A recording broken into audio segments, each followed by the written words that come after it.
Good morning, everyone. Quite early here, and the sun isn't up yet. It's Thursday, September 16. And something to think about today.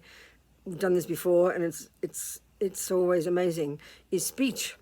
It sounds so silly, doesn't it? To practice, control your speech.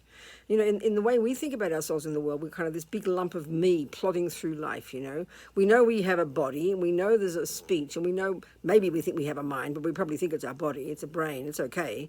But this Buddhist approach is kind of interesting. It divides us into body, speech, and mind, And the mind, of course, is the boss. Even that we're not even sure sometimes.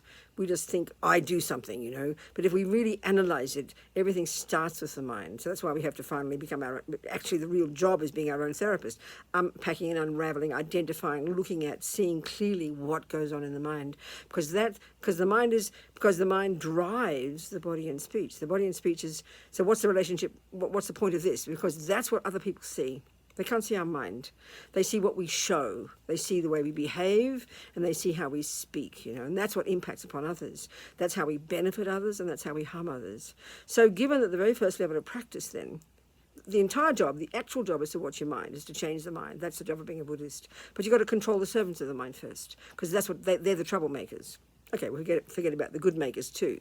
So if we could, especially if we have, most of us have uncontrolled speech. Some people are very locked inside and their speech is not a major problem. Maybe they've got to learn to say more. But most of us just, everything pours out the mouth, We don't even know what's going on in our mind until it comes to the mouth. And it's way too late. This is the problem.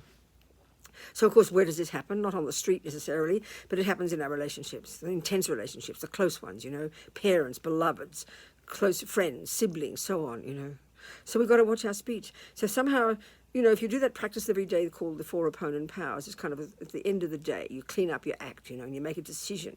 If you know your speech, you know what's the problem. Tomorrow I'm going to watch my speech like a hawk. And then when you wake up in the morning, you know who you're going to see today. So you're going to make a firm decision. And when we make a firm decision, we know we're going to do it. Control the speech. And I swear, if we can do that in one day, it already brings a change, I tell you. To you and absolutely to your relationships.